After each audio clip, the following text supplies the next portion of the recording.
Sunday morning edition of the Anaheim Calling Podcast. Happy Super Bowl Sunday to all of our football friends out there.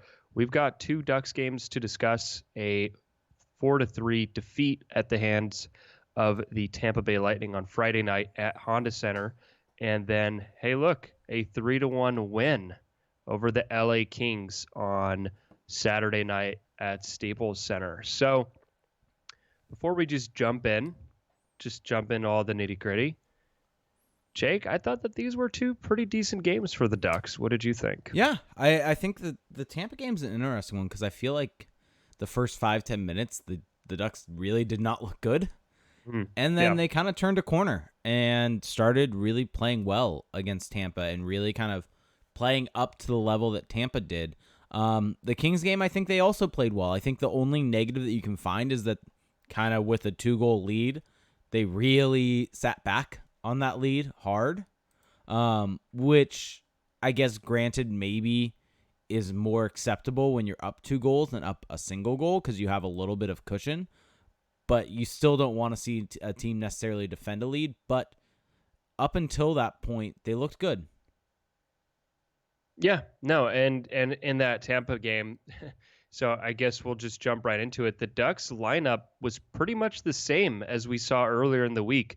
The only difference, Michael Del Zotto and for Corbin and Holzer on that third pairing. Outside of that, pretty much everything remaining the same.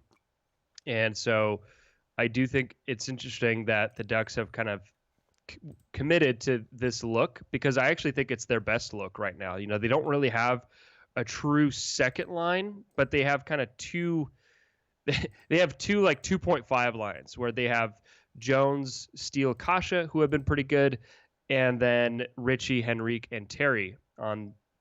I don't even know if to call it a third line, but they have like two middle lines. And the interesting thing with that, so yeah, like you said, is that it gives them a bona fide top line with. You could argue if they're top line talents on every team in the league right now, but I think that if you were to poll guys throughout the league, everyone would say that Silverberg, Getzlaf, Rakell are top liners. It's a first line. You know, maybe it's not like you said, it's not maybe an elite first line, but you could call it that. Yeah, and I think over the last little bit, we've seen the Sam Steele, Ondrej Kase, Max Jones line being pretty good for the Ducks over that span. And even if they haven't necessarily been scoring a bunch of goals, they've been driving play and really generating offense. And then Richie, Henrique, Terry in the Lightning game, really good. Let me just throw up on the screen real quick. You can see the forward lines for this game. That was actually the best line for the Ducks, where they generated 0.57 expected goals for, only 0.11 against. So all three lines were really generating chances. I mean, even the fourth line was doing well. So it kind of really gives the Ducks kind of a decent setup moving forward with how the lines are constructed. And like you said, it gives them not necessarily a second line in terms of talent, but it gives them two and a half lines, 2.5, which, I mean, if your third and second line are both 2.5, then you're in decent shape. Yeah, that averages out to 2. Yeah, exactly. Playing it fast and loose with the term average there, but you know, we'll just forge ahead. That's how math works. 2 plus 2.5 plus 2.5 equals 2 plus 3. Anyway, let's move on here. So no real roster news to address, no player movement or anything like that, which I think if you're the Ducks is kind of a positive with all the roster shuffling that we saw throughout the first half of the year. I think just getting, you know, a good 3 to 5 weeks in of just the same lineup with very minimal tweaks. I think that's what this team needs right now, just to get some kind of consistency. And not to jump too far ahead in the LA game, but I think we're already seeing the benefits of that because now we've got basically a full week of largely the same lines. If you compare where the lines were on Monday night in San Jose to where they were at the end of that LA game, they were largely the same, minus some very minor tweaks. Well, basically, you see Terry go down to the third line and Shore in the press box with Silverberg back. And that's pretty much it. And then Holzer and Del Zotto getting swapped back and forth, which is going to happen. Yep, and it's nice to see kind of some consistency on the D pairs also. Yeah, and I mean Del Zotto I think came in the Arizona game, but I mean we've talked about it at length. Holzer just has not been good this season, and I really don't know how you could justify playing him over Del Zotto at this point in time. And so it's really one of those things that um, it's really good to see him get a run in because I think Del Zotto has actually been pretty good so far this year. And yeah, so. Well, Holzer's been terrible, and Del Zotto hasn't been great, but he's been less terrible. Yeah. And that's that Well, distinction. That distinction can make a difference in those kind of marginal minutes. I even think that Del Zotto, you could argue, has been good at different points in time this year. Not just well, he's been good when he's been put with good. That's true. With a good line mate, and that's not always the case as a third pairing, kind of not an everyday guy type situation. But hey, he managed. I mean, if we're looking at the totality of that Tampa Bay game and even the game last night against LA, Del Zotto Larson had the best expected goals for percentage. Yeah, they were at 73% against Tampa and just above 80% against the Kings. So clearly there's something that's working there. I mean, I'm sure those minutes are being heavily managed, but hey, I mean, look at it this way: Del Zotto got a goal against Tampa Bay Friday night, and Larson got a goal against LA last night. Yeah, and I mean, they've been unlocked. Del Zotto's playing a decent amount. I mean, he had the fourth most minutes out of defensemen for the Ducks against Tampa at 5-on-5, more than Josh Manson. So really, Hampus Lindholm, Erik Goodbranson kind of had the most minutes out of any D pair at 5-on-5, but Fowler, Manson, and Del Zotto Larson were kind of equal. And so I'm not sure what quality of competition was for them, but in terms of just pure distribution of minutes, it's not as if they were being sheltered and only played 10, 11 minutes and the rest were being eaten up by the top two pairs. So overall, good to see. And I mean, it may lend some credence that not necessarily saying that Larson's going to develop and become this great defenseman, but he may just be a serviceable NHL bottom pairing defenseman. Well, that's his ceiling right now. And being paired with Corbinian and Holzer was really kind of negating that ability, and getting a serviceable partner in Michael Del Zotto has really helped out both of them. Yeah. So we'll just have to see. But let's jump into the recap for the Tampa Bay game. I thought this was one of the Ducks' better games of the year, even though the scoreboard doesn't really indicate that they lost. I thought that they played really well considering the quality of the team that they're facing. This Tampa Bay team is elite. This is one of the 3 best teams in the NHL, and they were that last year. They're arguably even better this year. So they're the real deal. And for the Ducks to put up a respectable performance, I think that says a lot. Now, of course, they are at home, and it's a tough road trip for East Coast teams coming over on the West Coast, but still, when the guys are on the ice, it's the same players nevertheless. Yeah. Now, it started off kind of rough. You look at the first 5 minutes, the first goal of the game for Tampa Bay was off of a turnover behind the Anaheim net. Just Goodbranson and Lindholm not really able to corral the puck, and then Cirelli getting it over to Palat in front of the net, who just tucks it home. There's absolutely nobody there, and that would make it 1-0 Tampa Bay. Anthony Cirelli, there's been a lot of buzz this year about him as kind of one of those up-and-coming Selke guys.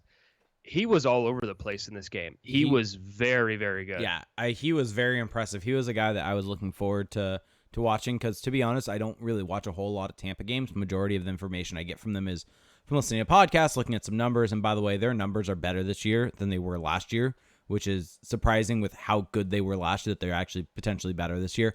But I was really excited to kind of see what he was doing, how he was playing, and he was impressive. He was very, very impressive. And I mean, that goal came, and it was kind of one of those things that was like, oh no, here we go again. This is not going to be a great performance for the Ducks. And so I remember kind of having a nightmare almost of the Sharks game earlier on in the week when that goal happened. And so the response by the Ducks was going to be very important after that goal. And directly afterwards, they did not necessarily play good. So if you take a look at my screen right now that's now up, you can see kind of the game flow chart with just shot attempts. And you can see that directly after the blue dot where my mouse is pointing, there's kind of a very big spike going down. And that's mainly due to the fact that the Lightning controlled the game for a good 3 to 4 minutes, where the Ducks struggled to even get out of their own zone. And to me, this was really concerning at that point in time. And it was really good from the Ducks to be able to kind of push past that and really turn the tide after kind of being hemmed in their own zone for a significant portion of time. And they ended up getting a lot of their own shots, a lot of their own chances, and it ended up resulting in a goal. Yeah, Rakell getting his 13th of the season on a kind of an interesting spin around shot from the top of the zone. He kind of fans on his own shot, but then makes a really nice play where his defender, that being Victor Hedman, his countryman, goes to poke check the puck away, and he goes for an offensive stick lift. So he just lifts his stick before he can even have a chance at it, and then works his way into the middle of the ice, and then just spins around and whips a wrist shot on net. And it beats Ondrej Vasilevsky and ties the game up. So this was a really nice goal by Rakell. I mean, it's kind of vintage Rakell, just doing something that's maybe not like an elite type play, but it's just something that you don't see the average NHL forward think of even doing. And this got me thinking, Rakell's 13 goals this season. I think maybe not a lot of people, but I think people within the Ducks media, let's say, we're kind of expecting a bounce back season from Rakell this year, at least in terms of his goal totals. And it's not really, he's not going to crack 30 goals this year unless he has this amazing second half, which right now he's not on pace to do so. But I took a look at his underlying numbers because I was curious. He is reaching an age where, okay, you can expect either his best possible seasons or him to kind of plateau out. He's 26. He's going to be 27 in May. And he's still really good if you look at the underlying numbers. If you look at just the top most heavily used forwards in the NHL, he ranks 8th. And I believe it's both shot volume and also individual expected goals per 60 minutes. His shot volume's a little lower, but his expected goals is still up there. So I think that's a really good sign because I don't know, he might seem a little quieter this season, but clearly there's still the process is still there for Rakell to be a really elite forward for years to come. Yep, exactly. And he's actually second on the Ducks in terms of individual expected goals per 60 minutes. And do you want to take a guess who's number one? Well, is this factoring in regular minutes or just everybody that's played for the Ducks? Factoring it's 2 regular minute guys. Geez, this is tough. Max Jones? Nope. Nick Ritchie. Only player above him in individual expected goals per 60. Haters will say Nick Ritchie isn't good, but yeah, Ritchie is good. In terms of raw total, Rakell is at 11.96. And so he has 11 goals this year. So if you're purely looking at Wait, you mean expected goals? What did I say? You said raw total 11.96. Yes, I meant expected goals. So he's actually underperforming slightly, but I feel like here's the thing with expected goals. You mean he's overperforming? Under. He's at 11 goals and his individual expected goal is 11.96. He has 13 goals. Sorry, at 5-on-5. Okay. Even strength. All right. Sorry, should have added that great qualifier there. Yeah. Well, no, but I think this is where an interesting conversation comes up that we talk about expected goals a lot and individual expected goals, and I think part of that conversation is definitely shooting talent and kind of whether that allows you to outperform or underperform your individual expected goal total. And I think when you look at Rakell, he seems like a guy that should be able to overperform that individual expected goal total. So being slightly under or even being at his expected goal total is kind of it's not a disappointment necessarily, but you don't expect him to be there. You would expect him to be about 3 or 4 goals above that by the end of the season. And so Jonathan Willis of The Athletic wrote an interesting article, looking at all the goal performance. So just purely goals for, goals against, and then looking at that versus expected. And Anaheim's top line, just on the results, is one of the worst top lines in the league. And then if you look at expected, it does get a little better. They get more towards kind of average or break even. But I think that just says to me kind of what we were talking about at the top of the show is that the Ducks, we talk a lot about, especially going into this season, that, hey, the Ducks still have their horses. They still have Getzlaf, Rakell, Gibson, and all they need is for the young players to come through, and everything will be fine again. And the reality is, their top talent isn't what it used to be, and you can't expect for that to carry the team anymore.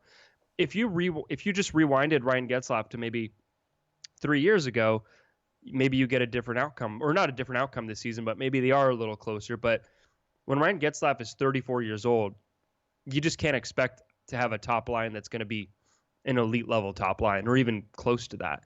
And I think that if you put, I'm not saying this is all Ryan Getzlaf's fault, but if you put a 26-year-old Rickard Rakell with a center who's in his prime, who's, a top level playmaker, I think that those numbers probably look a lot different.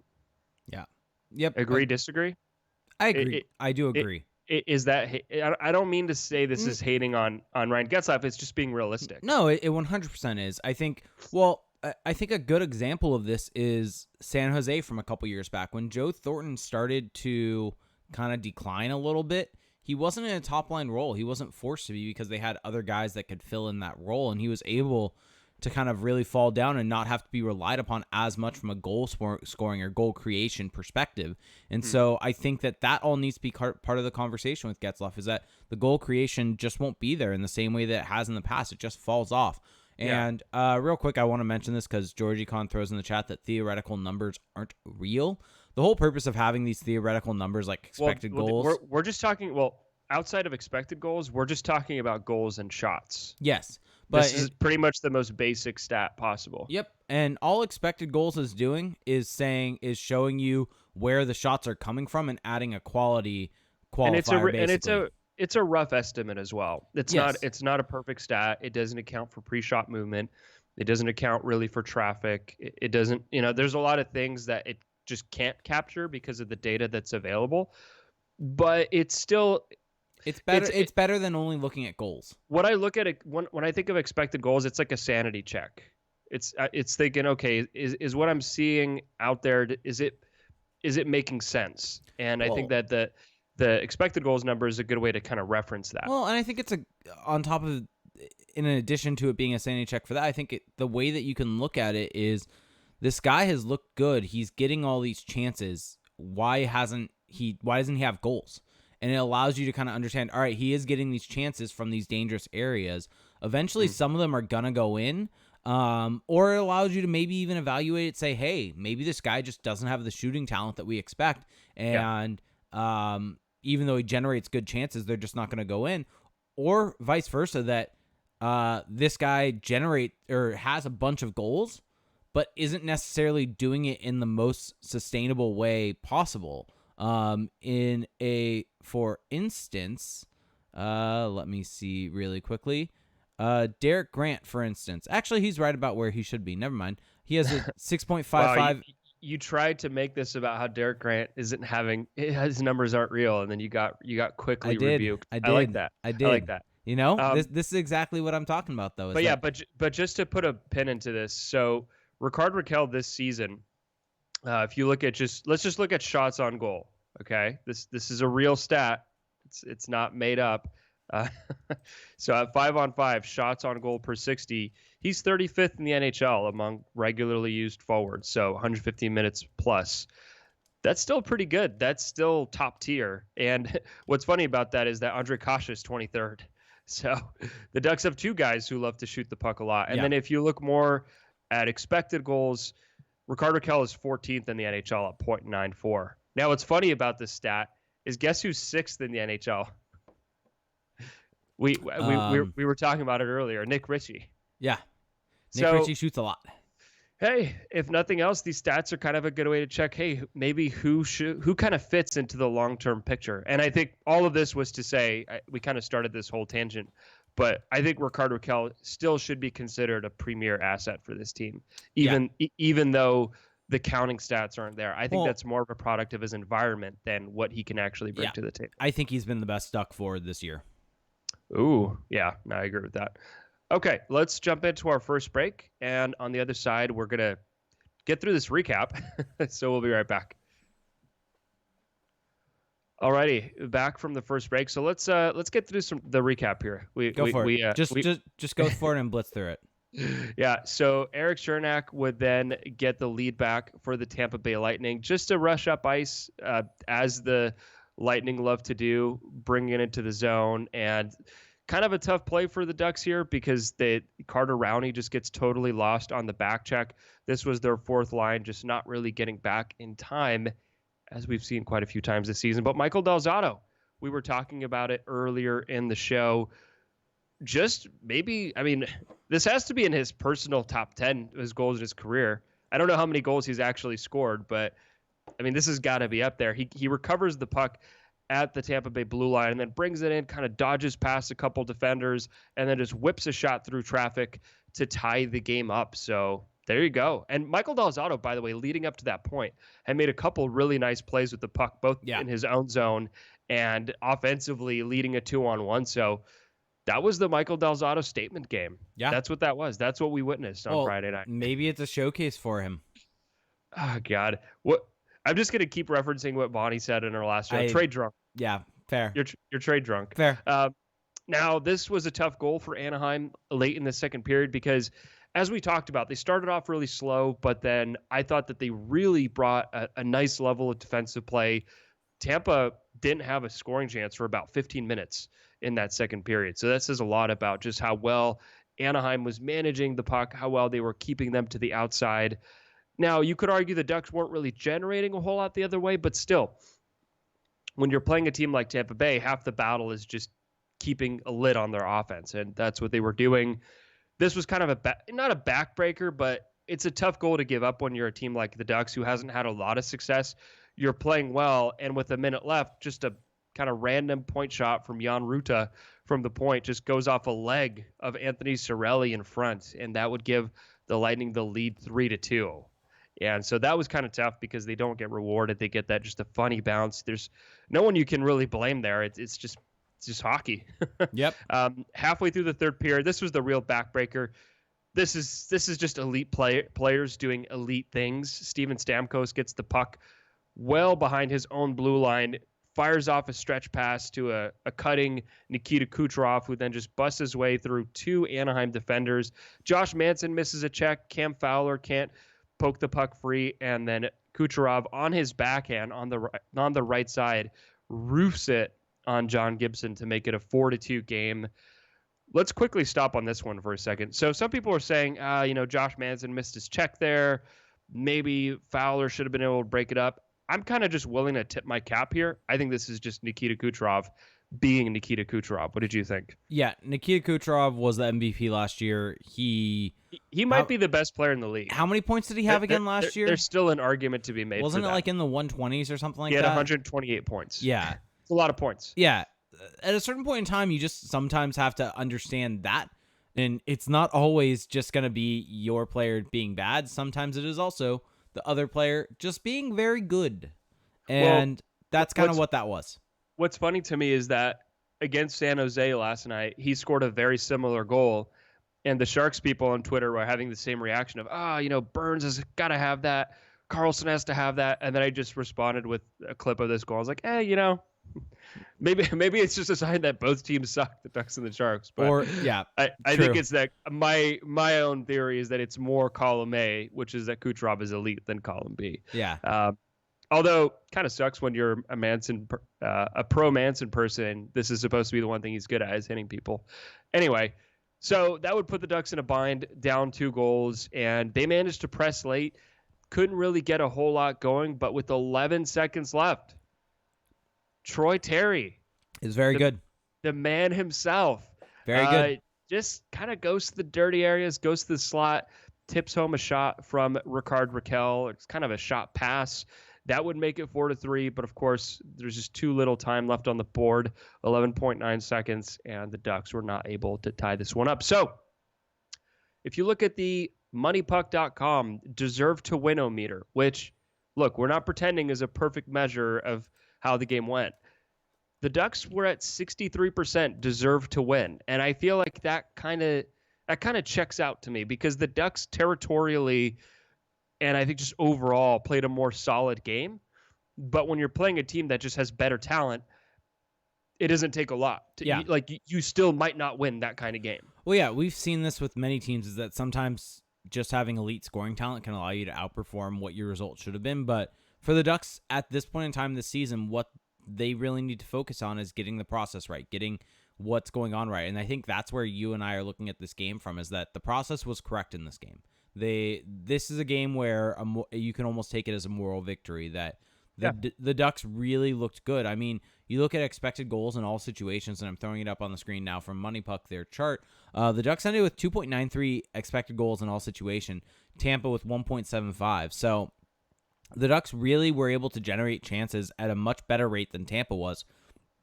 The difference in the game was just elite talent. And not trying to change the conversation too much, but I think that's part of where the Ducks struggle, is that they don't have that elite shooting talent at this point in time, and that's where we've the Ducks just don't have elite talent, I would say. They have some elite talent. What do we consider elite? I think Lindholm. I feel like that's worth defining. What is elite? Would you consider Lindholm elite? That's a good question. I think, to me, elite should be a very small group. Very small group. Because if we stretch that definition out too wide, I feel like the term loses value. I mean, he's in the top tier of NHL. Do you consider Steven Stamkos elite? Oh man, I feel like he's right on that borderline. Nikita Kucherov. Yes. Kucherov is elite. Braden Point after the season he had last year. Even with the season having this year, I think probably. So there's probably tough. The top teams have 2 or 3 elite forwards. Hedman. Yeah, and then you factor in Hedman. I mean, that's what makes the Lightning so good, is that not only do they have this insane depth because of how good they are at drafting, but they also have elite talent. Fire Carlisle comes in with an interesting thing. I think the Ducks have high-end players, but not necessarily elite players. Well, yeah, they definitely. Yeah, I mean, part of that statement is true. The latter half, they definitely don't have a lot of elite. But talent. I think that you could say that Lindholm and Fowler are high-end players. Yeah, I think Lindholm. Well, okay, if we really want to go through the list here, if we're really gonna do this thing, I think Lindholm, Fowler are certainly high-end players at their position. League-wide, I don't know where they fit, but at their position, they're very good. And then at forward, I think Rakell is probably in the highest tier. Yeah. In terms of where, he's probably in the top tier, I would say, probably on the lower end of that of NHL forwards. Silverberg is probably a notch below that. Yep. And I don't even know where to put Getzlaf. Yeah, anymore. I don't. And then I think Gibson you can say is elite. Yeah, Gibson is elite. He hasn't had an elite season this year. Gibson is elite at his position. Yes. Which is the hardest position to rank. So but yeah, outside of that, that's really it. I mean, and so even though Ondrej Kase and Nick Ritchie do a lot of things well, I don't think you can classify them as elite or maybe even. I mean, you could argue they're top tier for depth forwards. Yeah. Well, here's kind of where I was going with this point, is that I think on defense you can maybe make the argument that the Ducks have a couple guys that are on the borderline of elite. I think we could say for Fowler and Lindholm, especially with the season Fowler's been having this year. The issue is that the forward position, they don't really have anyone that you can even say is on the border of being elite. Maybe Rakell is close, but I don't think he's there. And so that's kind of where the Ducks really need to improve moving forward as a franchise, and they need to get some guys in as elite talent, whether that is, like we've said, through trade, through signing, or through the draft. Those are your 3 options, and they got to figure out a way to get them. Well, yeah, and one of the most tried and true ways of doing that is through the draft. And you could argue that they've maybe done that with Trevor Zegras. We'll have to see. We don't know until we actually see him in the NHL. And maybe one of the young forwards becomes that eventually. Maybe Troy Terry does it. Maybe Sprong does it. Well, yeah, maybe Sprong does it. We'll get into that a little bit more in a bit. Maybe he does it on an NHL team. Yeah. Who knows? And so that's the tricky thing about all this. Okay, let's move on to last night's game at Staples Center. So, Hockey Day in SoCal. Yeah. Very cool. How much did you watch? I watched a fair amount. I mean, I watched the Gulls Rain game, or kind of 2/3 of it before. Watched some of the coverage. So, good stuff. Hey, I mean, hockey is thriving in Southern California. Yeah, and it definitely is. It was fun to watch that game. Daniel Sprong looked really good, speaking of him. He looked like he shouldn't be there. Yeah, and Max which kind of checks not out. breaking down the game too much, but Max Comtois really needs to control himself better at the end of the game. There, you could argue maybe that cost the goals the game. Oh, it 100% did. Yeah, they didn't score on the power play, but the Reign were. But it was right after that power play. Yeah, exactly. Yeah. So it was just kind of dumb moment from him. And so for those who didn't see, Max Comtois gets into a bit of a scuffle after a whistle. The goals are up a goal, and he tries to engage in a fight when the other guy isn't wanting to fight. And so I think he got tossed for that. Yeah, and then as he's skating away, he takes another shot at a different player. And then they give him an extra 2. Yeah, exactly. And then the goals go shorthanded, and they kill off the initial penalty, but then the Reign tie it up with, I think, like 21 seconds left, something like that. So you got to control your emotions. That's been the knock on Max Comtois, is not what he can do on the ice in terms of his skill, but the intangible stuff. You think back to the World Junior with all the kind of diving allegations, which were probably true if you watch that World Junior, and then now this. Hey, it's a learning process. Yep. I would classify him as a project prospect, a project forward, because he has the tools. He's got the size. I think he's got the skill, but it's going to take some time, I think, for it to kind of all coalesce. Yeah. And the thing is, we just haven't seen it at the NHL level yet. Yeah. Whereas I think he resembles in quite a few ways a Max Jones in terms of tools. We've actually seen Max Jones translate that to the NHL. And it makes sense. Max Jones has more experience. So far. And then the other thing I do want to mention real quick before we get into this game, because we didn't mention it during the recap, John Gibson had a special mask made to honor the late Kobe Bryant and all the other victims of the tragic helicopter crash. And want to know what you thought? Yeah, very, very cool mask. So want to mention that. And it was really cool that he was able to wear it at Staples Center, even though he didn't play. Yeah, I was bummed they didn't start him. Just give him the back-to-back. Screw it. Or just switch their the order that they were planning on playing the goalies in. Yeah, that's true. They could have done that, but still, regardless, really cool. Supposedly, I guess they mentioned in the broadcast that he's planning on wearing the mask not only for the next couple games, and he's not necessarily planning on auctioning it off. Which, if I'm him, I don't think I would want to auction that mask off. I'd want to keep that one for myself. Yeah. No, it's definitely a classy move by him. Now let's get into this Kings game. So to start the night, we were just talking about Max Jones, opening goal. And this is something that we've been talking about the last few games, but Jones, Kase, Steele, they continue to have some moments, right? It's not always going to be there, but they've been a lot more consistent than what we've seen throughout the season. And I think that they're finally reaching the point that we thought they could get to, where Kase and Jones are a natural pairing and Steele just kind of has to keep up, so to speak. And you saw that exactly on this play. They're controlling down low. Kase makes a really nice play at the Kings blue line to bat down a clearing attempt, and then he gets it back deep into the zone. Sam Steele gets it and then makes just a really nice spinning backhand feed from behind the net over to Max Jones, who then finishes it on his backhand while he's falling over. So this was just a really nice play. I thought that if there's a goal that could kind of instill some hope for the future, this was it. I mean, there was a really savvy pass by Sam Steele, and I think that that's kind of been his calling card, is that he is a smart hockey player. And then Max Jones also doing what you would hope would be his calling card, going to the net, getting to the dirty areas, and showing a little touch as well. That wasn't an easy finish by any means. What'd you see on that play?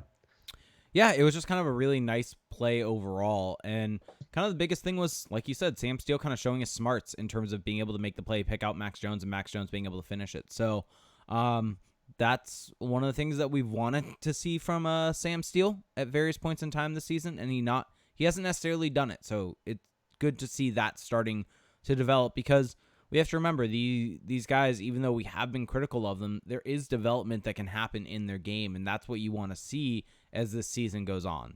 Yeah, exactly. And I think that line is just perfect, I think, for what it needs to be, because I think Jones and Kase can legitimately keep up as NHL players, and I think they can insulate Sam Steele and give him the room that he needs to show some of that savviness, some of that hockey sense. Agreed.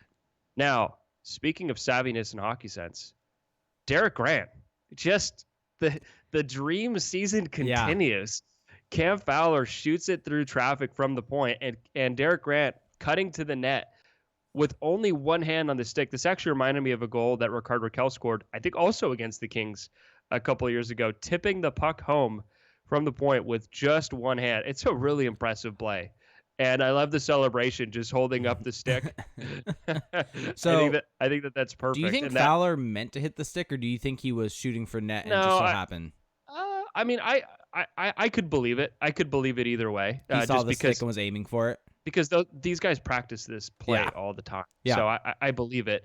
What I might not believe is that Derek Grant expected to get such a perfect tip with one arm. He was being held on the play. There's a reason he only had one hand on the stick. Trevor Lewis, who, by the way, still in the NHL, ? Holding him up. But just a really nice redirect there. Yeah. And that would give the Ducks a 2-0 lead. So pretty impressive. And let's just have the talk. All right. Is it time? Can we just I just want this to be the definitive talk. I don't want to have it again. Okay. We're probably gonna have it again, but we're definitely gonna have it again. So I'm just gonna say it. I'm gonna start with my opinion. Derek Grant will be re-signed by the Ducks. I think he will be re-signed. I think there's so many different things pointing to it. His play on the ice. If in the role that Dallas Eakins is charging him with, he is delivering on the surface, right? He's winning a lot of faceoffs. He's scoring goals. And then you look at the intangible stuff, which we kind of overlook sometimes. But have you noticed Derek Grant does interviews almost every game on the broadcast? No, I actually haven't. He's Rowney also is there a lot. I know that. I have noticed that. Those guys are smart. That's how you kind of endear yourself. You take on the media obligations that maybe other guys don't want to do. He's just always kind of a presence, right? The Ducks social media team loves him. I just feel like he's gotten a foothold in this organization, and I would be shocked if they traded him at this point. I wouldn't be. Well, maybe not shocked, but the favorite to me is that he gets re-signed. Yeah, it's very frustrating to me because why? Why? He's good. He's doing good things. He is.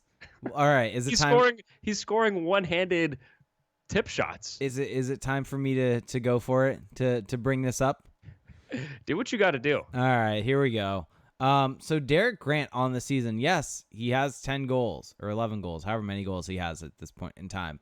But that line, which is majority of the time mentioned as being great defensively, they drive play, which from time on time they do, has not been that great overall though.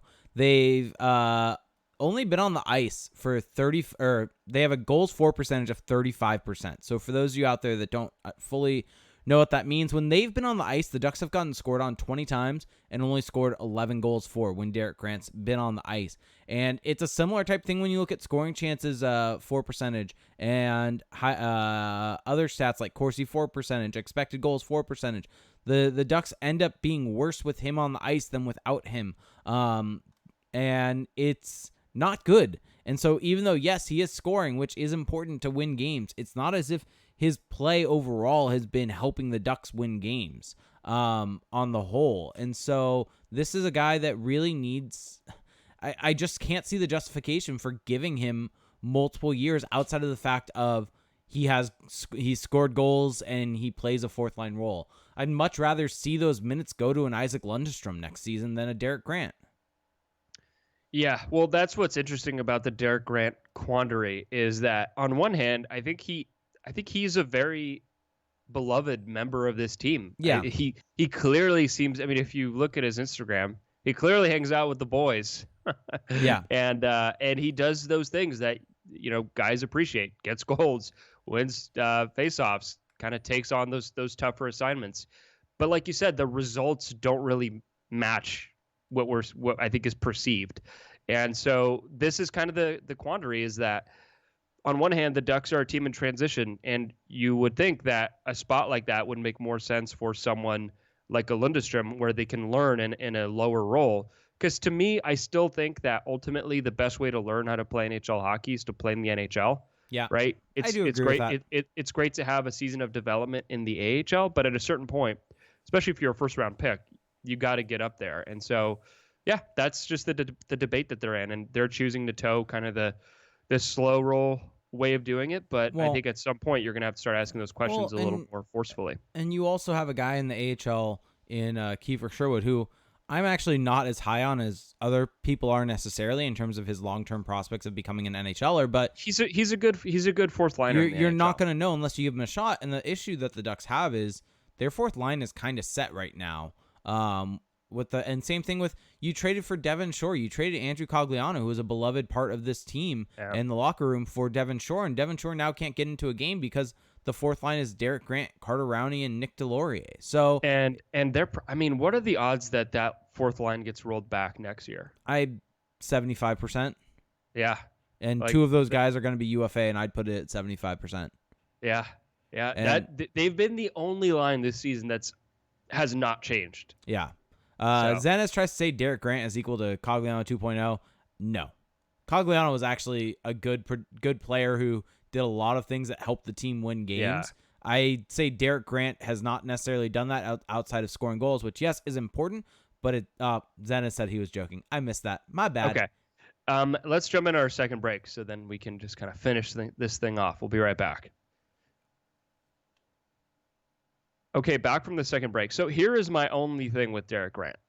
I would be curious to see him with better line mates, because clearly he can do things that are positive. That right? is true. Just on an individual level, he does positive things. I would be curious to see him with not a Carter Rowney, with not a Nick Delorier, and see what those numbers would look like. And the problem with him is that we don't really have a way of knowing, because Dallas Eakins has been pot committed to that fourth line. That is the only line that has not really strayed at all this season. So that's the issue with him, is that are you going to buy on what he's done this season at a high rate when there's no way of knowing the kind of the counter to that, the counterfactual?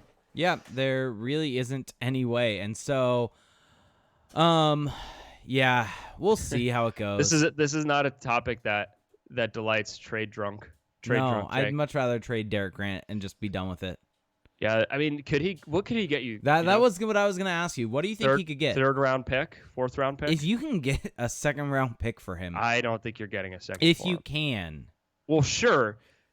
Like, if I could get $1 million for my beat up 92 Corolla, I'm doing that if I'm the average person. Yeah, but fair. That doesn't mean it's going to happen. Anyway, moving on here. Jacob Larson, who we spent the entire last podcast, it seems, in the eyes of some, bashing, which we spent a decent amount. I won't lie. Extends the Ducks lead to 3-0. Gets the puck at the point and just one times a shot on net. At first, I thought that Getzlaf had deflected it, but it actually just went right through, and it beats Jonathan Quick to give the Ducks a massive lead. Hey, Jacob Larson, they talked about it on the broadcast. He's been working on his one-timers. That was the missing element, is the one-timers. And our good buddy Tyler, sorry, I mean Ultimate Ducks fan, has not let you or me live it down. I love it. I actually I wait for it now because I know it's coming each time, getting that tweet. By the way, go follow that Twitter account, Ultimate Ducks fan, which is I said who it was. Probably shouldn't have. Who cares? Yeah, he's fine with it. You can't out him like that. I didn't out him. No one knows who that actually is. So go follow it. It's a pretty funny kind of parody type account. Yeah. Moving on though. So after that would kind of be the Ducks' last shining moment, I would say, because the rest of this game, the Ducks sat back really hard on their lead. I mean, this was a full-on turtle. No ifs, ands, or buts about it. Now, what would kind of start all of that, or I guess would really mark the start of that, Tyler Toffoli scores. But at first, we didn't think he had scored because he gets a shot off. Ryan Miller gets a piece of it. And as the puck is rolling into the net, the referee blows the whistle. And so you would think no goal, but there's a new rule in the NHL. Jake, do you want to explain it? Yes. So now up on the screen from Scouting the Rest, video review, Rule 37. This section on video review received a complete overhaul over summer. So 37.3 says goal situations subject to video review. The following situations are subject to review by the NHL Situation Room. I won't go through all of them, but item I is the puck entering the net is the culmination of a continuous play where the result of the play was unaffected by any whistle blown by the referee upon losing sight of the puck. So, essentially what this rule is saying is that if a shot is taken, the goalie appears to make a save, but the puck squirts through and ends up in the back of the net, and the referee had blown the play dead, it can be reviewed, and upon the determination of the review that it's not, and I think the wording of this is very interesting, that the play was unaffected by any whistle blown. That's the thing. That puck was going to go in regardless. Yes, and so the fact that I think that part's key, because if there was a guy that maybe could have gotten to the puck and the whistle was blown, which caused them to stop, and so it's clear that he would have stopped it from going in, but he let it because the whistle blew, that's kind of would negate the goal. But the fact that it says unaffected by any whistle blown is key. And so you watch that play, the puck is shot, it squeezes through Miller, the whistle's blown because the referee lost sight of the puck, but it squirts through and ends up getting to the back of the net. Everyone was still battling for the puck. Miller was still trying to save it up until it went in. And so you can logically make the argument that everyone kept going. The whistle, the whole unaffected by any whistle blown is key there. And so it's the right decision. I know there was a lot of anger from Ducks Twitter. The Ducks broadcast crew did not catch this right away. I mean, on first glance, I didn't also, but that ruling seemed so odd to me that I figured there may be something. And so the first thing I did was Google rule changes, and this came up right away. And so it's a good rule. I'm good with it. I'm very happy. And even though it burned the Ducks, the rule of because there was absolutely nothing wrong with that play. And so it should have counted. A goal was scored. It shouldn't be taken off of the board because of intent to blow or blowing the whistle or anything like that. So I'm good with seeing more goals being kept on the board or more goals being scored. And that would have been a stupid reason to take a goal away. Yes, exactly. So I'm happy with it. Only frustration was how long it took the Ducks broadcast crew to understand that it was a new rule. Wow. Way to just throw. Wow. Okay. Just throw it under the bus. Just a frustration.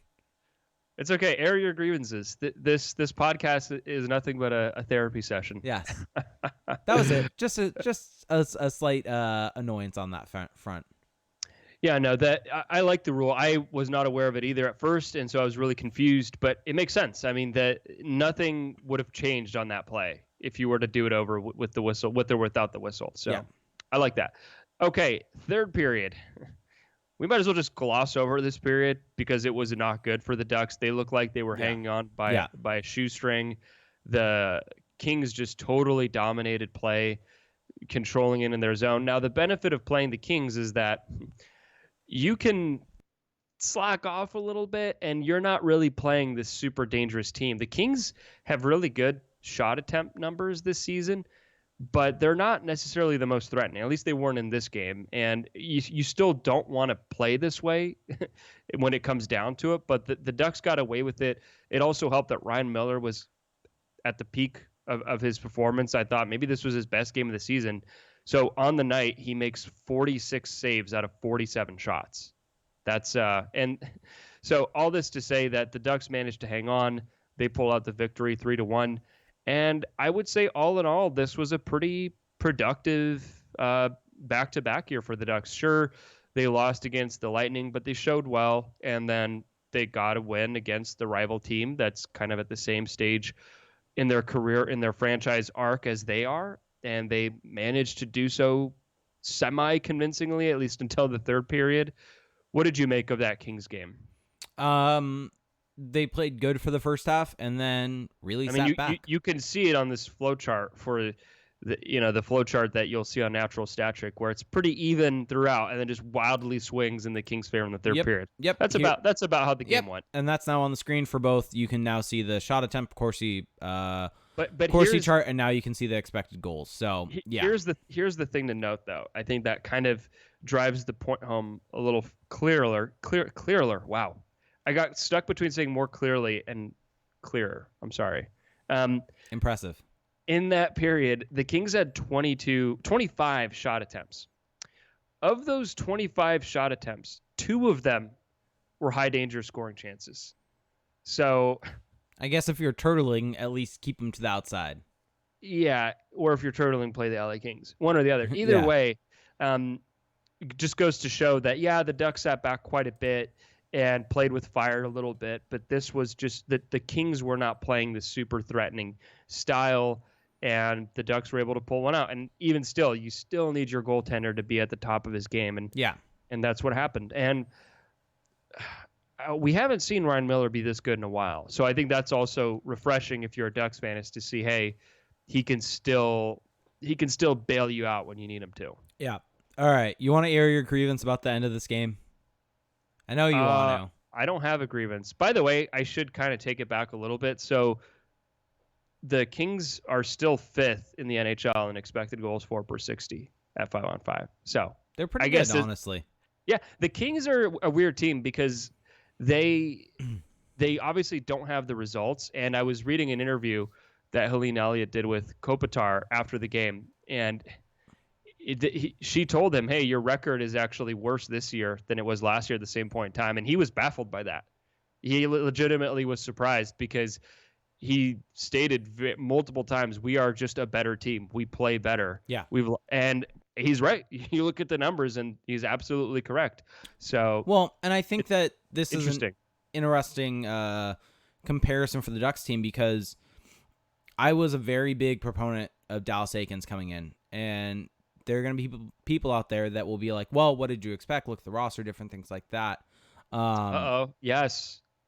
No, yes. I still think so. Here's the thing. Yes. I think Dallas Eakins needs another year to see what he can fully do to contribute to the team being set up with maybe a better roster. But I think when you look at the team and look at kind of what a coach can do for a team, even if they're bad, you need to look no further than the LA Kings. They're playing really good hockey in terms of 5-on-5 play, and just the results aren't necessarily there. And that's kind of what you want to see. You want to see the process there. And I think that's my frustration, I think, with Dallas Eakins as the head coach so far, is that the process, it's been it's inconsistent.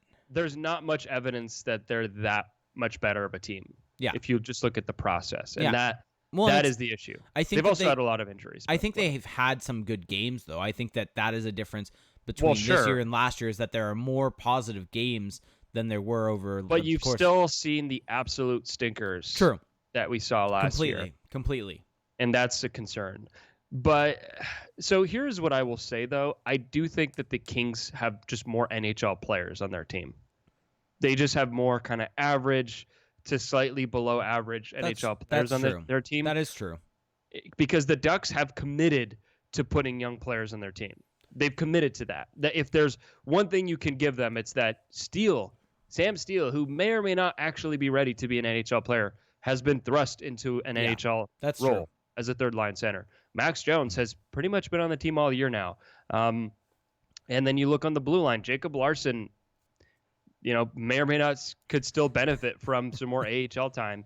He's getting thrust into a role. We've seen Troy Terry get put into a big role. We've seen Max Comtois get extended time. We've seen Isaac Lundestrom as this team's second line center for significant stretches, with Adam Henrique on the team, healthy, able to play center. And still they had Isaac Lundestrom playing. So I think that the Ducks, even though, and hey, this is the most apologist you'll ever hear me, even though their results, their process doesn't seem that much better, I think as an organization, they seem more coherent in their direction. Whereas the Kings, if you just listen to Todd McClellan interviews after every game, I really suggest you follow some of the Kings beat writers, because it's a treat. Every game, it seems he's calling people out. Every game, it seems that that is true. And I think part of it is they're trying to instill this kind of accountability. But again, you look at their lineup and it's a lot of just veteran guys. It's kind of all just same old, the names that we've seen over the years. Now, to be fair, the Kings have a lot of youngsters in Ontario and in their system that are going to be really good. Maybe they're just not as far along as the Ducks are, but I don't see the Kings as totally committed to a rebuild right now as the Ducks are. So there Yep. you go. All right. There you go. Positivity, positive vibes. Let's get into some questions about that time or anything else you want to. I do want to note that Troy Terry was benched for the last about 6 minutes of this game, and he missed one shift. Jake will argue that it was just one shift. It was one shift. Not argue. It was one shift. You will argue that it was just one shift. We don't know what would have happened. We don't know that the contrapositive of the situation. It was one shift. His line was Adam Henrique, him, and Nick Ritchie. Well, that line played one more shift also, after Terry. I would argue that not playing Nick Ritchie to defend a lead is a mistake. But here's my thing with Troy Terry, though, that I find interesting is that at least because Dallas Eakins did this to Daniel Sprong a couple times. But what was interesting is that so against Tampa Bay on Friday, Troy Terry was out there to at least climb back in the game, and he scored a goal. But against LA to defend a lead on yesterday, he was skipped over. His number was not called. You could argue that maybe that's because he's an offensive player and he wanted to protect him from being out there defending a lead and also put him in a position where they need a goal. That could be. What's interesting to me is that we've seen, and I think that that's probably a fair assessment of him, even though I think he's actually better defensively than I would agree with that. One might think. But what's interesting to me is that there's so many things I could take away from this, but one that I will take away is that Daniel Sprong, he got benched whatever the scenario was. And I find it interesting that he would get benched in offensive situations where you can't even debate that Daniel Sprong has been better offensively than Troy Terry this season. So that really makes me question Dallas Eakins' ability to evaluate his players in certain respects, because clearly, Dan, if Troy Terry gives you a chance to come back in the game, I don't understand why Daniel Sprong couldn't have in those instances. Now, you could argue maybe this is a merit-based thing and Daniel Sprong didn't deserve those minutes, those opportunities like Troy Terry has. I don't think there's any evidence for that, but maybe Dallas Eakins saw something there. Another thing that I will say is that I know the Ducks want to win games, and I think you kind of have to win games to keep morale, but you still want to see the young players being deployed in tough situations, because those are the development opportunities. That's the benefit of being in the NHL, is that you can get exposed to these types of scenarios where, it's in a single game, it's important, but in the grander scheme, this is not a playoff team. There's not that much on the line. So I would just like to see them being put out there more in those types of situations, because that's kind of the point of this season, is for them to learn how to handle those. Yep. All right, so question time. So for those of you watching the YouTube video, yes, we do have the show on YouTube. You can find us by searching for AC Pod. If you search for us there, you will find us. If you want to like the channel, subscribe to the channel, comment, it really helps out a lot over there. So that's one way you can help us out. I do go through the comments. You can also obviously find us, all of our recorded versions, on all your different platforms. But the real kind of bread and butter of this show and the real fun thing is our Twitch stream. We do it for every show at twitch.tv/acpod, where you can find us. You can interact with us in the chat, leave questions, interact with all the other people in the chat. You can also help support the show in a way that's completely free to you. You can subscribe to the channel. If you have Amazon Prime, you get one free Twitch Prime sub each and every month. After 30 days, you do have to do it again. I believe I saw that Zenez8 had resubbed to us, so thank you so much, Zenez, for that. Before we get to questions, by the way, if you're in the Twitch chat, throw some questions in if you have any. But we had one from William Lewis on Twitter, who had DM'd me a question before, and I wanted to get to it because he mentioned it about a week or two ago, and he messaged me today saying, hey, want to see if you could get to this because I saw you guys were recording this morning. So want to touch on it. And it kind of goes in line with kind of me talking about Terry over the last little bit, switching sides. And it takes it one step further. Said this question came up somewhere else, but I feel Terry, the Terry #1 fan, needs to chime in. Given Terry's possession metrics, size, and handedness, could or should the Ducks Brent Burns him and shift him to defense? Wow. That is it's interesting. Okay, well, why don't you take this one? Well, I think it would be interesting. My concern would be the fact that he gets knocked off the puck, and so if that were to happen in the D zone, that becomes a little bit different. Your concern should be that he's never played defense at any competitive level. That. Whereas Brent Burns was drafted as a defenseman. That is true. But it's an interesting thought. I don't think they should do it. But I think the interesting part of it is that you would give him more time and space to be able to pick out passes. You allow him to make the breakout pass, which seems to be one of the stronger points of his game, is being able to be creative and make passives. Where I think the issue is in doing that is you eliminate his ability to create goals on the rush, and that honestly to me is what his biggest strength is being able to come into the zone with speed and be able to try to pick the right chance. And I think as of right now, he's struggling to find the right chance. Maybe he's holding on to the puck too long, making the incorrect pass, but you can see that there's something there every single time he gets the legs moving and entering the zone. So that's the reason why I wouldn't do it necessarily. I think it's an interesting idea, but the fact that he hasn't played D, the fact that the most kind of beneficial part of his game is the fact that he's really good on the rush. That would be kind of my main reason for it. I don't know if you have any other thoughts. Nope. All right. So we have a question from LewisX209 said, question, what's your prediction for today's game? It is Super Bowl Sunday. How are you feeling? Ooh, I'm feeling great. It's going to be a great game. I'm a 49ers fan through and through, but I have no animosity towards the Chiefs. So I'm just going to kind of enjoy this one. You don't now, at least. Yeah. Once the game starts, I'll develop some tendencies, but right now, I'll remember this. Well, no, I mean, if you're text you it.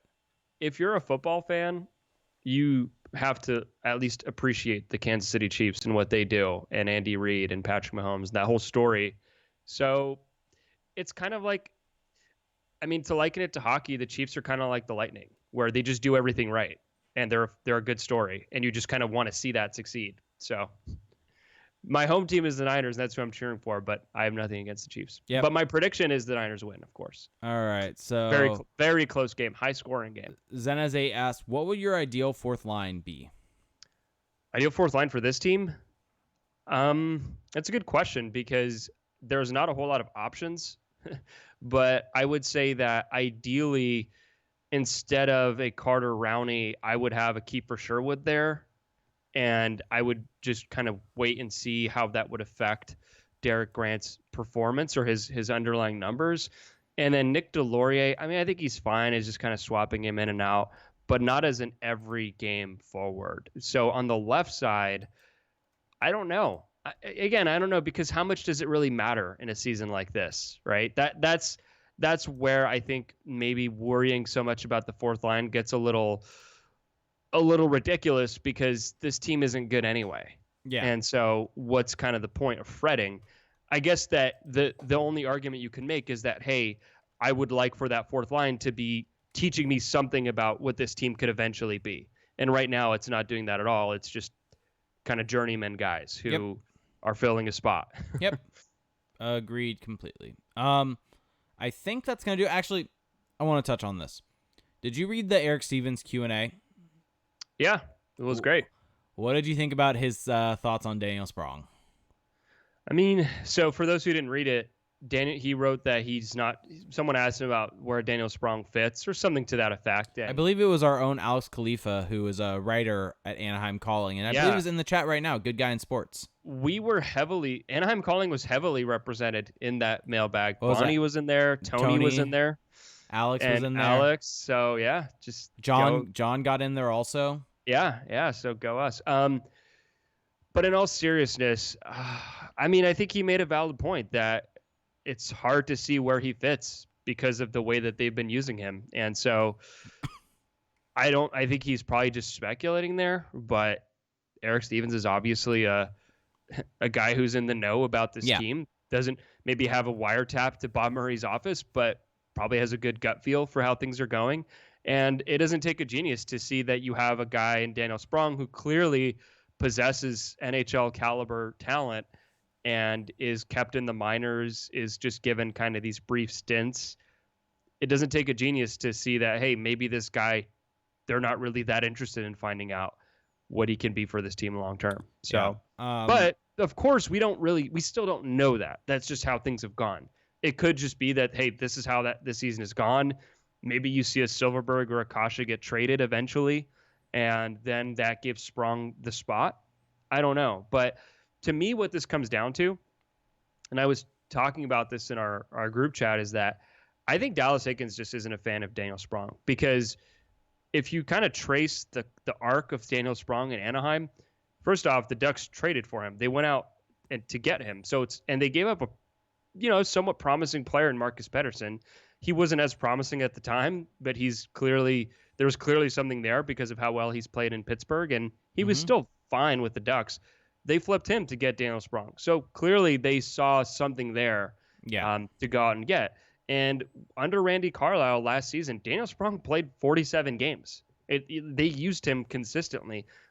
Part of that maybe was due to injuries and just lost season, whatever, but they used him. And this season out of training camp and throughout the season, he hasn't really gotten any significant opportunity. So, and in the opportunity he has gotten, he's played really well and he still was sent back down. So that just tells me that the only variable that has really changed on the surface is the coach. And I think Dallas Eakins just doesn't like his game. Maybe the internal estimation of his game has gone down as well, but to me, the only thing that's visibly changed is who's behind the bench, and that's Dallas Eakins. All right, one fun question and one serious question, and then we'll wrap this thing up. Lewis X209 says, best Super Bowl snack? Well, I asked you this in the last podcast, and you had no answer. Yeah. Just depressing. You know? Sometimes, fine. Let's do Flamin' Hot Cheetos. What? You might as well have not said anything. You might as well. Do you not like Flaming Hot Cheetos? Hot Cheetos are bad. Really bad. This is wow. They're awful. This is a Cinnamon Toast Crunch moment again. Why? I've had this opinion my whole life. Flaming Hot Cheetos are great, and you are wrong. They're trash. They're not wrong. even food. They're just wrong. Some kind of substance. No. I won't back off. I don't know what's worse, this or your Cinnamon Toast Crunch. You like Hot Cheetos? Yes. Why? What do they do for you? Flaming Hot Cheetos are good. They're not. They taste good. Do you not like spicy? If you're gonna have Cheetos, just have regular Cheetos. Do you not like spicy? I like spicy. Flaming Hot Cheetos are delicious. Zenez, you're also wrong for saying here with Felix. Boom. You're with the Cinnamon Toast Crunch hater. How does it feel? How does it feel? But that's irrelevant to the point we're making. Hey, it just shows that you have bad food opinions. So yeah, but one bad opinion isn't related to the next. Flaming Hot Cheetos are delicious. Here's the thing. Flaming Hot Mac and Cheetos from the Attic in Long Beach, delicious. Here's the thing. Hot Cheetos are not good. That's all there is to say. What do they do for you? They're just hot. They have no flavor. They're not that hot, and they do have good flavor. They're so good. You know what's actually good to do with Hot Cheetos? Put them in a sandwich. Yeah, let's just move on. That just broke me. Just died inside a little bit. All right, Chris Kindred asked, I'm worried about Bob Murray's loyalty to his players. Are we ever going to see Henrique, Silfverberg, Manson, and to a lesser extent Rakell traded? These are all great players, but not exactly the type you want to build your team around. What do you think we could get for each player, and who do you think is most likely to be moved? So let's just kind of we've done a lot of trade talk of late, so let's just real quick. Which of those four do you think is most likely to be moved first? What was the list? Silfverberg, Henrique, Rakell, Manson. Also, I think Manson. Okay. Just because it's not so much that he's loyal to Henrique and Silfverberg now. It's just that he's put himself into a position where those contracts are hard to move. And what do you think the return for Manson could be? Pick and prospect. First? Probably a first. You look at what Muzzin got, and I think that's kind of the starting point. I think a first and a B level prospect. Yeah. All right. Actually, let's end with this. Zenez8 says, what's your favorite Doritos flavor? Oh, that's a tough one. Don't you dare say it. Hold on. What am I not supposed to say? Don't you dare say it. Actually, Doritos are a good Super Bowl snack, by the way. Okay. I didn't provide an answer. What's your favorite Doritos flavor?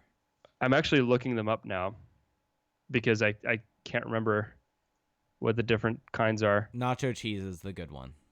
I like the Cool Ranch. Is that bad? Why did you have to go and say it? I like Cool Ranch and Nacho Cheese. Just the classics, blue and red. Nacho Cheese is good. Cool Ranch, not so good. Cool Ranch is good.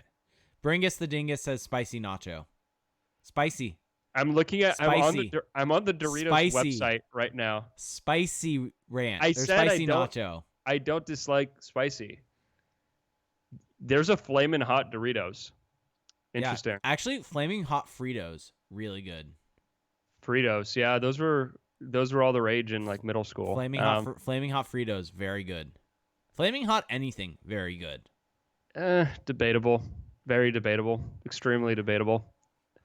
We've just had another cinnamon toast crunch moment. I think Cool Ranch and nacho cheese. This is another pie moment. The pie. I don't dislike pie. I just don't like. I've never tried apple pie.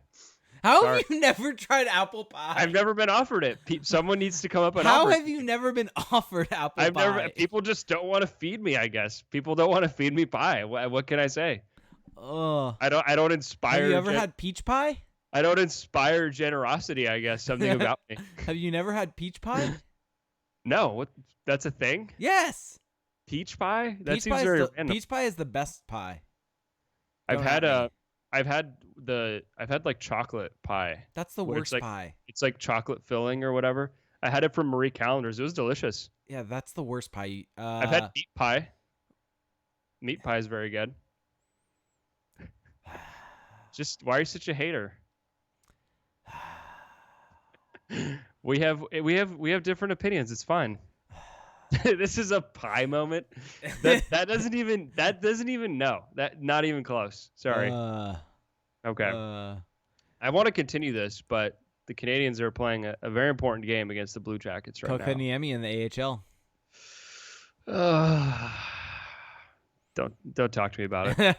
All right, I think it's time to wrap this thing up. All righty, folks. Well, like Jake said, you have plenty of different ways to support the show. Like we already mentioned, subscribe to us on Twitch and also check us out on YouTube. But another way that you can support the show even further is by making a monthly pledge through our Patreon account, patreon.com/acpod. We give you 2 different levels at which you can pledge. So for $1 a month, you're able to have access to our patrons only Discord chat where we go back and forth during games. And last night's was actually pretty fun during the Kings game because there was a lot that went on with the different rule that came up and just the overall silliness of the broadcast. Jake was really just going crazy about that. So that was a lot of fun. That's just for $1 a month. It's just to show your support and you get to interact with us a little further, get a more unfiltered opinion during the games. And then for $5 a month, you still get access to that Discord chat, but you also get 2 bonus episodes a month. So obviously on the show, we provide you a conservative estimate of 8 episodes a month of regular content. So with that, you get an additional 2. So you're up to 10. So these episodes are more wider ranging in topics. We cover the NHL at large. We cover sometimes when a new Star Wars movie comes out, we'll do a review. We're just all over the place, and it's a lot of fun. If you kind of enjoy the banter element of our show, then I think you'll definitely enjoy those bonus episodes. I have an idea. We should do a movie review each episode. And I don't watch enough movies for that. Well, now you will. People in the Discord chat, throw out what movie you would want us to review. What? No. Okay. Moving on. So that's patreon.com/acpod. You can also support us in a number of different ways if you don't want to spend any money. The biggest way is just check us out on Apple Podcasts and leave a rating and a review. Those go a really long way in helping us kind of stay relevant in those very, I don't know how they're calculated, the algorithm on Apple Podcasts. So it's important to go there and do that. It's also just really appreciated. You know, that the kind words really mean a lot. So just type in Anaheim Calling on Apple Podcasts. Takes a couple minutes, and then you're done. So it's a nice one-stop shop. If you're not on Apple Podcasts, you can still support the show. Subscribe to us on Spotify, Stitcher, and, of course, YouTube, like Jake already mentioned. Check out AnaheimCalling.com. That's where we're based out of. We're now. And that's at Anaheim Calling on Twitter. Jake is on Twitter at ReindeerGames91. Plenty of diverse content on his feed. Yep. Definitely. You know, you get wrestling, you get soccer, you get hockey. So if you're looking to really expand your palette for sports, I recommend Reindeer Games 91. Yep. I'm on Twitter at Felix_Sicard. With me, you get tape tweets when a player changes tape color in game. It every single time I'm just like, wow, you may be the only person that pays attention. It's also only Rickard Rakell. He does it every You've game. also done it with Derek Grant. Derek Grant does it. I don't think he's doesn't. Well, Nick Delorier has done it. Nope. Now I remember what the Derek Grant thing was. That was an off the Okay. record story. Yeah, and then but yes, I actually have an article up right now at thefourthperiod.com. Just took a moment to reflect on the Duck season so far, where it's headed. It's not really like the article I wrote before with Fowler Goodbranson, which is more like analysis. This is just more, hey, a moment in time. Where are we at? And so I recommend you check that out. It's a good article. Profile. Oh, well, thank you, Jake. Mm-hmm. That means you read it. Yes. Great. Thank you. Always read. Always read your articles. All right. Well, on that note, folks, we are going to get out of here. Thanks a lot for listening. If you're listening today before the big game, stay safe. Drink what's the thing? Water. Pedialyte. Oh. Because water. Because you have work tomorrow. Or water. Or just water. Well, I'm saying if you're drinking alcohol. Oh. Yeah, there's also all those different things that you can buy that are the similar type of thing. But if you're drinking alcohol, if you're drinking fire water, then make sure to not drive. Make sure to stay hydrated, because we have work tomorrow. It's the start of a new month. We got to get off to a good start. Yes, a great month. I will not be consuming alcohol, so I'm abstaining. You want to focus on the game. You want to see your team lose. Well, here's the thing. Wow. I almost slid that in. I don't have a great recollection of any Super Bowl in the last 5 to 7 years. And there's a reason for that. And that reason would be alcohol. And the last time my 49ers were in the Super Bowl, which was, I believe, 2012 against the Ravens, I barely remember it because I was in college. So you know what that means. So now I'm just going to enjoy this game. And maybe have a little coffee. Is that all out? Is that okay? Yeah, coffee's good. Coffee's very good. I'm actually drinking some right now with a very nice Hydro Flask carry mug. How is it? We want to give a review right now? Actually, yes, I do, because I was joking. Well, so it's like a Hydro Flask, but it has a handle like a coffee mug, and it's got the lid like a portable mug. And it keeps it warm for 4 hours. All right, we should end this. All right. See you guys. Have Bye. a good one.